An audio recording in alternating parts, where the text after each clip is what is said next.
பாக்யலட்சுமி முடிய போகுது அப்படின்னு சொல்லி பார்த்தா, புது புது கேரக்டர்ஸ்லாம் இப்போ கொண்டு வந்திருக்காங்க அப்படின்னு தான் சொல்லணும். இப்போ பாக்யா போயிட்டு ஈஸ்வரியை பார்த்துட்டு வரலாம் அப்படின்னு சொல்லி அவங்க ஃப்ளாட்டுக்கு போகிறாங்க. ஸோ உங்களுக்கு முதுகு வலின்னு சொன்னீங்களே, இப்போ எப்படி இருக்குது அப்படின்னு உடனே இப்போ கொஞ்சம் பரவாயில்ல அப்படின்னு ஈஸ்வரி சொல்ல, வாங்க டாக்டர்கிட்ட போயிட்டு வரலாம் அப்படின்னு கூப்பிடுறாங்க. அதுக்கு ஈஸ்வரி சொல்கிறாங்க, பரவாயில்ல நான் சாயந்தரம் கூப்பியோடு போய்க்கிறேன் அப்படின்னு. வலியை உடனே பார்த்துடணும் அத்தை அப்படின்னோடனே, மனசில் தான் எனக்கு ரொம்ப வலிக்குது பாக்யா அப்படின்னோட, உங்களுக்கு என்ன பிரச்சனை? நீங்கள் நினச்ச மாதிரி உங்கள் பிள்ளைய கைக்குள்ளே தானே வச்சுருக்கீங்க, இன்னும் என்ன உங்களுக்கு பிரச்சனை அப்படின்னு கேட்குறாங்க பாக்யா. எங்கள் பிள்ளையை கடைசியில் எல்லாரும் தனியாக விட்டுட்டீங்கல்ல அப்படின்னு ஈஸ்வரி சொல்ல, அதெல்லாம் ஒன்றும் இல்லை அத்தை, அதுக்கு நான் என்ன பண்ண முடியும், அவங்க பிள்ளைங்க கண்டிப்பாக அவங்கள வந்து பார்த்துக்குவாங்க, கோபியை பார்த்துக்குவாங்க அப்படின்னு பாக்யா வந்து சொல்கிறாங்க. அதுக்கப்புறம் வாங்க அத்தை வீட்டுக்கு அப்படின்னோடனே, நீ தான் வெளியில் போன்னு சொல்லாமல் சொல்லிட்டியே அப்படின்னோடனே, நான் அப்படிலாம் சொல்லலை, ஆனால் அந்த வீடு உங்களுக்காக காத்துட்ருக்கு, நீங்கள் எப்போ வேணால் வரலாம் அப்படின்னு சொல்லிட்டு பாக்யா வந்து ஒரு பக்கம் கிளம்பி போயிடுறாங்க.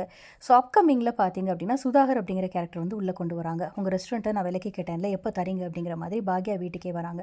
அப்போ நான் தான் நேற்றே சொல்லிட்டேனே ரெஸ்டாரண்ட்லாம் விலைக்கு தர முடியாது அப்படின்னு நான் சொல்லிட்டேனே அப்படின்னு உடனே, ஒவ்வொரு 5 கிலோமீட்டருக்கு ஒரு ரெஸ்டாரண்ட் இருக்கணும், அதுதான் என்னோடய பிளான் அப்படிங்கிற மாதிரி சொல்ல, அதுக்கு நான் என்ன பண்ண முடியும் அப்படின்னோடனே, சீக்கிரமே எனக்கு உங்கள் ரெஸ்டாரண்ட் வேணும் அப்படின்னோடனே, என்னோட உழைப்போட அடையாளம் அந்த ரெஸ்டாரண்ட், நான் யாருக்காகவும் அந்த ரெஸ்டாரண்ட்டை கொடுக்க மாட்டேன் அப்படின்னு பாக்யா வந்து ரொம்ப தெளிவாக சொல்லிடுறாங்க. இருந்தாலும் உங்ககிட்ட இருந்து அதை எப்படி வாங்கணுன்றது எனக்கு தெரியும் அப்படின்னோடனே, உங்களால் முடிஞ்சதை பார்த்துக்கோங்க அப்படின்னு பாக்யா வந்து சொன்ன உடனே, வேறு வழி இல்லாமல் சுதாகர் அங்கேருந்து கிளம்பி போயிடுறாரு.